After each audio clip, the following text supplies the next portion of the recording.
এবার নিত্যপণ্যের বাজার দর নিয়ে আরো জানাতে রাজশাহী থেকে যোগ দিচ্ছেন আমাদের সহকর্মী মোস্তাফিজুর রহমান। মোস্তাফিজ, রাজশাহীতে শাকসবজি চালের দাম কেমন দেখছেন? অন্যান্য নিত্য প্রয়োজনীয় পণ্যের সরবরাহ এবং দামই বা কেমন?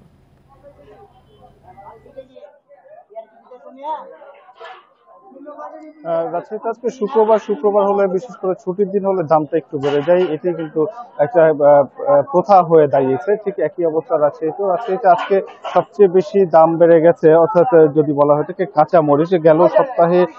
গেল সপ্তাহে না বলে যদি বলি 2 দিন আগেও যে কাঁচা মরিচটি বিক্রি হয়েছিল 240 টাকা, 30 থেকে 40 টাকার মধ্যে, আজকে সেটি বিক্রি হচ্ছে 280 থেকে 300 টাকা কেজি বিক্রি হচ্ছে। এবং ডিমের দামও বেশ বেড়ে গেছে। এখানে প্রতি হালিতে আমরা দেখেছি যে 2 টাকা করে বেড়েছে। এবং অন্যান্য যে সবজির দামগুলো কিছুটা নাগালের মধ্যে থাকলেও বেশ অন্যান্য সবজি যদি বলা হয়ে থাকে, কচুর দাম রাজশাহীতে আজকে বেশ বেড়ে গেছে। এখানে বিক্রি হচ্ছে 60 থেকে 70 টাকা। বেগুনের দাম বেড়েছে, কেজিতে 10 টাকা বেড়ে বেগুন বিক্রি হচ্ছে 50 থেকে 55 টাকা।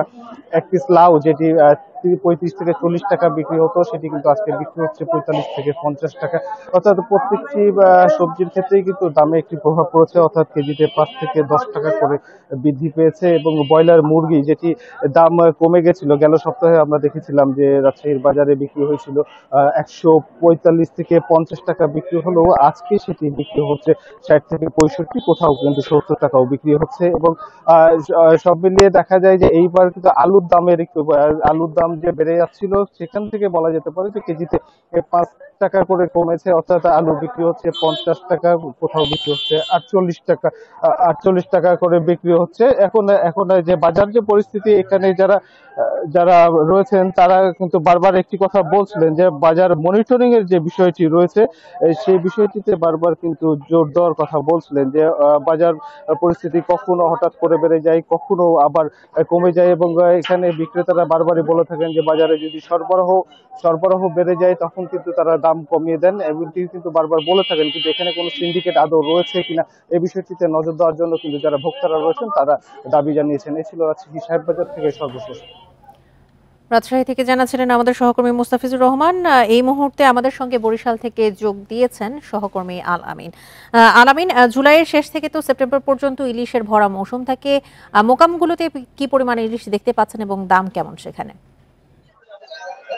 জি, আসলে ইলিশের ভরা মৌসুম চলছে, কিন্তু ইলিশের দেখা মিলছে না বরিশালে। আমরা এই মুহূর্তে রয়েছি বরিশাল নগরীর যে পোর্ট রোড মৎস্য আড়ত, যেটি পাইকারি মাছের বাজার বলা হয়, সেখানে দেখতে পাচ্ছেন আপনারা যে আসলে আমি যদি দেখানোর চেষ্টা করি, বরিশালের যে পোর্ট রোড বাজার রয়েছে, সেই বাজারে কিন্তু ট্রলার ঘাট যেটি রয়েছে, সেখানে ইতিমধ্যে একটি ট্রলার এসেছে এবং সেই ট্রলারকে ঘিরে কিন্তু ব্যবসায়ীদের এক প্রকার তারা কিন্তু সেই মাছ কেনার জন্য আসলে তারা ভিড় জমিয়েছেন। এবং এই ট্রলারটিতে প্রায় ইলিশ এসেছে। ইলিশের পাশাপাশি যে অন্য যে মাছগুলো রয়েছে সেগুলো এসেছে।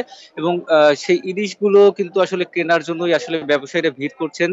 যার সাথে দরদামে বুনছে তারাই কিন্তু আসলে এখানে আসছেন। আমরা যেটি দেখেছি যে আজকে ইলিশের যে বাজার রয়েছে, সেই বাজারে কিন্তু বেশ চড়া দাম রয়েছে ইলিশের। এর মধ্যে 700 থেকে 950 গ্রাম পর্যন্ত ইলিশ যেটি রয়েছে, সেটি 57,000 টাকা মন চলছে। এর পাশাপাশি কেজির ইলিশ 60,000 টাকা, 1200 গ্রামের ইলিশ 65,000 টাকা, 1.5 কেজি ওজনের ইলিশ 75,000 টাকা, এবং 550 থেকে 650 গ্রামের যে ইলিশ রয়েছে সেগুলো কিন্তু 45,000 টাকা মন বিক্রি হচ্ছে। এবং আমরা কিন্তু ব্যবসায়ীদের সাথে কথা বলেছিলাম, তারা যেটি জানিয়েছেন যে আসলে সাগরে কিন্তু মাছ ধরতে যেতে পারছে না ট্রলাররা, যেহেতু বৈরী আবহাওয়ার কারণে সাগরে সংকেত চলছে, যার ফলে কিন্তু সাগরে মাছের দেখা মিলছে না। এর পাশাপাশি জেলেরাও সাগরে যেতে পারছেন না। এবং স্থানীয় যে নদীর মাছগুলো রয়েছে, সেই মাছগুলো কিন্তু বেশ ধরা পড়ছে এবং জেলেরাও তাতে খুশি। কিন্তু যে পরিমাণ ইলিশ আসছে তাতে কিন্তু আসলে চাহিদা পূরণ হচ্ছে না। এবং এই চাহিদা পূরণের জন্য যে পরিমাণ ইলিশ দরকার, সেই পরিমাণ ইলিশ কিন্তু এখন নেই। আগামীতে কিন্তু আরো একটি নিষেধাজ্ঞা আসছে, সেই নিষেধাজ্ঞা যদি চালু হয়, সেক্ষেত্রে কিন্তু বাজারে ইলিশের সংখ্যা কমে যাবে। এই মুহূর্তে আমরা যদি দেখতে পাচ্ছি যে আসলে বরিশালের বাজারের যে অন্য যে ইলিশের যে আকাল রয়েছে, সেটি কিন্তু আসলে খুচরা বাজারের কিন্তু প্রভাব পড়েছে। এবং সেই খুচরা বাজারের প্রভাবে আমরা দেখছি যে আসলে পাইকারি বাজারে যদি মাছের দাম কমে, সেক্ষেত্রে কিন্তু খুচরা বাজারেও মাছের দাম কমবে। কিন্তু খুচরা বাজারে এখন মাছের দাম খুবই চড়া রয়েছে।